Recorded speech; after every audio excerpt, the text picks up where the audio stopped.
حضرت موسیٰ علیہ السلام کے دور میں 2 بھائی ہیں, دونوں مچھیرے ہیں, ایک ہی جگہ سمندر میں جال ڈالتے ہیں, ایک کے جال میں صرف چند مچھلیاں پھنستی ہیں اور دوسرے کا جال جب بھی باہر آتا ہے تو اس میں ایک مچھلی بھی اور ہونے کی گنجائش ہی نہیں ہوتی, یعنی پل بھرا ہوا آتا ہے. ایک بندہ بہت زیادہ جو ہے وہ موسیٰ علیہ السلام کے ارد گرد ہے اور ایک بندہ گناہ گار ہے. اب جو نیک آدمی ہے نا وہ اس کے جال میں کم مچھلیاں پھنستی ہیں, اور جو گناہ گار ہے اس کے جال میں جو ہے وہ بہت زیادہ مچھلیاں پھنستی ہیں. یہاں پہ لوگوں کو نا ایمبیگوٹیز ہوں گی, اس کو پورا واقعہ سن کے سمجھیے گا کہ یہ اسرائیلیات میں کیوں ہے. جب رسول اللہ صلی اللہ علیہ وآلہ وسلم کو یہ واقعہ سنایا گیا تو آپ مسکرائے کیوں؟ حدیث میں ہے یہ واقعہ, اور رسالت مآب کو انہوں نے یہ واقعہ سنایا تو رسالت مآب کے چہرے پہ مسکراہٹ آئی. تو وہ مسکراہٹ کیوں آئی اس کو سمجھیے گا. اس لیے کیونکہ یہ لوگ جو ہے نا یہ سمجھ لیں گے کہ جی گناہ گار کو تو زیادہ رزق دے دیا اور نیکوکار کو کم دیا. اس کی وجہ بتاتا ہوں. وہ جو نیکوکار تھا نا وہ موسیٰ علیہ السلام کے ہر وقت ارد گرد رہتا تھا, اور ہر وقت موسیٰ علیہ السلام کو کہتا رہتا تھا اللہ سے رزق لے کے دیں, اللہ سے رزق لے کے دیں, اللہ سے رزق لے کے دیں. آپ کوہ طور پہ جاتے ہیں, آپ اللہ سے کہتے نہیں ہیں اللہ مجھے رزق نہیں دیتا, میں اتنی کوشش کرتا ہوں. وہ میرا بھائی ہے, وہ بھی وہیں جال ڈالتا ہے, اس کے پاس اتنا رزق ہے, مجھے اللہ نے اتنا نہیں دیا ہوا. تھا وہ بظاہر نیکوکار یا نیکوکار بنا ہوا تھا, ٹھیک ہے, اور وہ موسیٰ علیہ السلام کے قریب بھی تھا. وہ روز جا کے کہتا تھا کہ جی آپ نبی ہیں, میں ہر وقت آپ کے ارد گرد ہوتا ہوں, آپ کے پاس ارد گرد ہونے کی وجہ سے بھی مجھے رزق نہیں مل رہا. وہ میرا بھائی ہے, وہ آپ کے پاس آتا ہی کبھی نہیں ہے, اس کے پاس اتنا رزق ہے. ایک دن اس نے موسیٰ علیہ السلام کو زج کر دیا. آپ کوہ طور پہ جا رہے تھے, وہ بھائی آ گیا, عبادت گزار تھا, جو کچھ بھی تھا اس کو اپنی عبادت گزاری پہ زوم بھی بڑا تھا کہ میں نیک آدمی ہوں, میں موسیٰ علیہ السلام کا اتنا مہتی ہوں. تو میرا بھائی جو ہے وہ تو کچھ بھی نہیں کرتا, اتنا رزق اس کے پاس, میرے پاس ہے ہی نہیں. ایک دن وہ آ گیا, اس نے کہا موسیٰ علیہ السلام آپ کوہ طور پہ جا رہے ہیں, اللہ سے یہ پوچھ کے آئیے گا کہ مجھے اتنا رزق کیوں نہیں دیتا, اس کو اتنا کیوں دیتا ہے. دونوں بھائی ہیں, ایک ماں باپ کی اولاد ہے, ایک ہی جگہ پہ جال ڈالتے ہیں, اس کی مچھلیاں زیادہ ہوتی ہیں, میری تھوڑی ہوتی ہیں. موسیٰ علیہ السلام کوہ طور پہ گئے. بائبل میں ایک ورس ہے کہ he who the God who can pass the camel through the needles hole, کہ اللہ وہ ہے جو سوئی کے نکے سے اونٹ کو نکال سکتا ہے. ٹھیک ہے, یہ اس ورس کا وجہ تسمیہ بتا رہا ہوں. موسیٰ علیہ السلام جب اوپر گئے تو کہا یا اللہ یہ میرا جو ہے وہ ماننے والا ہے, تیری بھی عبادت کرتا ہے, رزق کے ہاتھوں پریشان ہے, تو اس کے رزق کا کوئی بندوبست کر دے.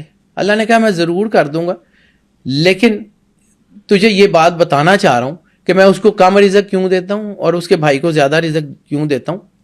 اس کا جواب میں تمہیں بعد میں دوں گا, لیکن ایک کام اب آپ نے میرا کرنا ہے. موسیٰ علیہ السلام کوہ طور پہ گئے, انہوں نے بندے کی عرضی پیش کی. اللہ نے کہا کہ اس کا جواب میں تمہیں دیتا ہوں, لیکن اب ایک کام میرا کرنا ہے. نیچے جاؤ, تو اس کو کہو کہ جب میں اوپر سے کوہ طور سے نیچے آ رہا تھا نا تو میں نے دیکھا کہ سوئی کے نکے سے اونٹ گزر رہا ہے. وہ جب موسیٰ علیہ السلام کوہ طور سے نیچے آئے تو وہ بندہ جو عبادت گزار تھا وہ پہلے ہی نیچے کھڑا تھا کہ اللہ نے آج میری دعا کا جواب دینا, میں سنوں تو صحیح. تو موسیٰ علیہ السلام نے جا کے بتایا کہ جی اللہ نے تمہاری دعا کا جواب نہیں دیا. تو وہ چڑ گیا. اس نے کہا کہ جی اللہ کے ساتھ اتنی عبادت کرتے ہیں, اللہ ہمیں دیتا بھی کچھ نہیں ہے, اور آج ہم نے دعا کی تھی تو آج ہماری دعا کا جواب بھی نہیں دیا. موسیٰ علیہ السلام نے کہا اچھا یار, آج میں نے ایک عجیب سی چیز دیکھی. حکم نہیں تھا بتانے کا کہ اللہ نے کیا کہا ہے. آج میں نے عجیب سی چیز دیکھی. میں نے دیکھا کہ میں اوپر سے آ رہا تھا نا تو سوئی کے نکے سے اونٹ گزر رہا تھا. ان کا موسیٰ آپ نبی ہیں, آپ سے یہ زیب دیتا ہے کہ اتنی سے سوئی کا نکا اور اتنا بڑا اونٹ کیسے گزر گیا. موسیٰ علیہ السلام نے سنا, خیر جو ہے وہ آپ آگے چلے گئے. حکم نہیں تھا بات کرنے کا. اب حکم تھا کہ دوسرے بھائی کے پاس بھی جا کے اس کو یہی پیغام دینا ہے. اب وہ دوسرا بھائی اتنا عبادت گزار نہیں ہے, لیکن کہیں اندر سے جڑا ہوا ہے. اس نے دور سے آتا ہوا دیکھا اللہ کا نبی میرے گھر, میں گناہ گار آدمی, اللہ کا نبی میرے گھر میں آ رہا.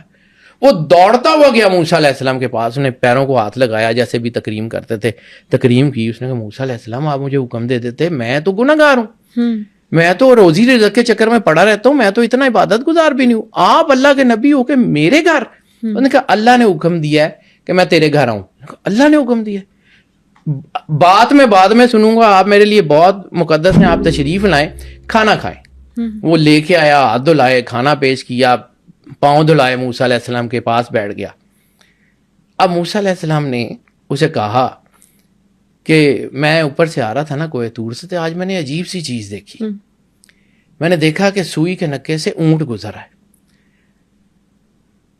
اس نے کہا موسیٰ علیہ السلام آپ اللہ کے نبی ہیں، سچے نبی ہیں، جو آپ نے دیکھا ہوگا حقیقت دیکھی ہوگی. اللہ تو اتنا بڑا کارساز ہے، وہ سوئی کے نکے سے پوری کائنات گزار دے، اونٹ تو چیز ہی کوئی نہیں. سبحان اللہ. ساتھ ہی جبرائیل آ گیا. اب پتہ لگا اس کو رزق زیادہ کیوں دیتے ہیں اور اس کو کم کیوں دیتے ہیں. یہ اللہ پہ توکل کر کے جال ڈالتا ہے، اور ہمیں شرم آتی ہے کہ ہم واپس خالی بھیجیں، اور وہ اپنی نیکیوں کا صلہ مانگتا ہے، جتنی کرتا دے دیتے ہیں، رکھتے اس کا بھی نہیں. اس لیے بیٹا رزق کیوں نہیں آتا؟ آپ اپنی عبادتوں کا صلہ مانگتے ہیں، تو جتنی کرتے ہیں اللہ دے دیتا، رکھتا تو اس کا بھی نہیں ہے. تو جس وقت آپ اس کے اوپر یقین کر کے ڈالتے ہیں، ایک ہی ماں باپ کی اولاد، ایک ہی جگہ پہ، ایک ہی جگہ ہوتے ہیں، ایک کو کم رزق مل رہا ہوتا ہے، اپنا قبلہ درست کریں نا، بہت خوبصورت یقین رکھیں نا اللہ پہ. یہ اللہ کہتا ہے میرے بارے میں جو گمان کرو گے میں وہ کروں گا. یہ اسرائیلیات میں کہانی ہے. یہ اس لیے میں نے کہا تھا یہ کہانی سرور انبیاء صلی اللہ علیہ وآلہ وسلم کو سنائی گئی تو آپ مسکرائے. یہ ابن ماجہ میں ہے. امام غزالی نے اس کے اوپر پورا حاشیہ لکھا ہوا ہے باب توکل میں. امام غزالی نے یہ جو توکل کے اوپر مقالہ لکھا وہ پڑھنے والا ہے، اس کا آغاز ہی یہی کہانی ہے.